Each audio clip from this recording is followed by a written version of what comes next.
প্রতিদিনের মতো আরও একটি ব্লগ ভিডিওতে স্বাগতম জানাচ্ছি। আজকের ভিডিওটা শুরু করে দিলাম গতকালকে বিকেল থেকে, মানে সন্ধ্যার নাস্তা থেকে শুরু করে দিলাম। আসসালামু আলাইকুম, কেমন আছেন সবাই? আশা করি সকলে ভালো আছেন। আলহামদুলিল্লাহ আমরা ভালো আছি। এই তো আমাদের সন্ধ্যার নাস্তায় ছিল ছোলা বোনা আর ছিল চা। চাটা শেয়ার করলাম না, কারণ চায়ের অনেক রেসিপি আপনাদের সাথে শেয়ার করেছি। অনেক দিন পর ছোলা বোনা করলাম, কারণ মানে আপনাদের ভাইয়া ইদানিংকালে দেখা যাচ্ছে সে খুব বেশি ছোলা বোনা খেতে চাচ্ছে, কেন জানি না।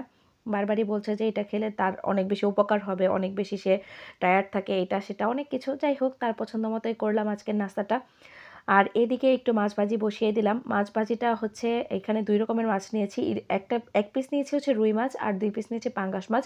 কারণ পাঙ্গাস মাছটা খাবে হচ্ছে আমার ছেলে, আর রুই মাছটা খাবে আমার হাসব্যান্ড। কারণ আমার হাসব্যান্ড পাঙ্গাস মাছ খায় না। পাঙ্গাস মাছটা আসলে তাদের অনেক বেশি চাষ করা হতো, তো এই জন্য সে পাঙ্গাস মাছ একদমই পছন্দ করে না। কিন্তু এখন ছেলের জন্য কিনতে হয়, আমার কাছেও ভালো লাগে।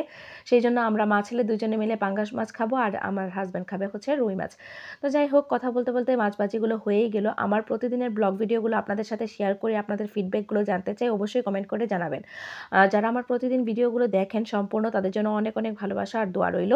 আর আমি যেহেতু এখনকার মানে সময়ে হচ্ছে দেখা যাচ্ছে যে বাচ্চা অসুস্থ, প্লাস হচ্ছে আমি নিজেও অসুস্থ, বাচ্চার কিন্তু পরীক্ষা চলছে। এই দেখেন আমার ছেলের অবস্থা, নেবুলাইজ করা হচ্ছে।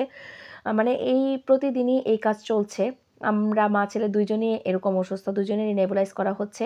যাই হোক, আজকে একটা মজাদার ভর্তার রেসিপি শেয়ার করছি আপনাদের সাথে। এটা হচ্ছে কালো জিরা ভর্তা করব, কারণ যেহেতু ঠান্ডার রুগী আমরা সবাই বাসায়, তো সেই জন্য ভাবলাম যে আজকে একটু কালো জিরা ভর্তাটা করে ফেলি। কারণ ছিল সাথে আমাদের ভুনা খিচুড়ির সাথে কালো জিরা ভর্তা কিন্তু ভালোই লাগে, আর ডিম ভাজি করেছিলাম। আর এইদিকে দেখেন পেঁয়াজ রসুন আর হচ্ছে কাঁচামরিচ ভেজে নিলাম। আপনারা কিন্তু আদাও দিবেন, আমার আদাটা দিতে মনে ছিল না, কারণ অনেক তাড়াহুড়োর মাঝে করেছিলাম। কারণ আমি ভেবেছিলাম কি যে খিচুড়িটা হচ্ছে ডিম ভাজি দিয়ে চালিয়ে দিব, কিন্তু আমার হাজব্যান্ড তখন বলছিল যে একটু কালো জিরা ভর্তা হলে বা কোনো রকম ভর্তা হলে খেতে ভালো লাগবে।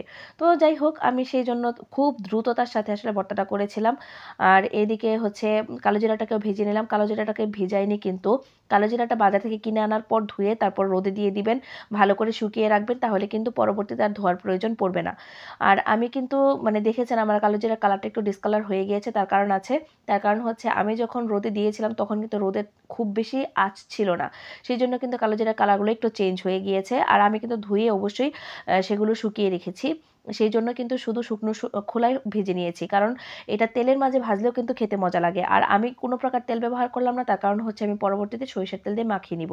আর এইদিকে হচ্ছে কালো জিরাটাকে বেটে নিলাম, আর পরবর্তীতে হচ্ছে কাঁচামরিচ বেটে নিলাম, আর এইদিকে রসুনটাকেও বেটে নিলাম, আর পেঁয়াজটাকে একটু আধ বাটা করে নিব, কারণ হচ্ছে পুরোপুরি মিহি করে ফেলবো না, যেন কামড়ে লাগে এরকমভাবে বেটে নিব। আর হচ্ছে আমি কিন্তু কালো জিরা বাটার সময় লবণটা ব্যবহার করেছি, কারণ কালো জিরাটা বাটার সময় দেখা যায় কি অনেক সময় মিহি হতে চায় না, লবণটা ব্যবহার করলে না খুব দ্রুতই মিহি হয়ে যায়। এখানে আমি সরিষার তেল ব্যবহার করলাম। এই হচ্ছে পাটাতেই হচ্ছে আমি ভালো করে মিক্স করে নিচ্ছি। এই তো আমার ভর্তাটা রেডি, এবার শুধু খাবার পালা। আপনারা কে কে এইভাবে ভর্তা তৈরি করেন অবশ্যই কমেন্ট করে জানাবেন। ভালো থাকবেন, আল্লাহ হাফেজ।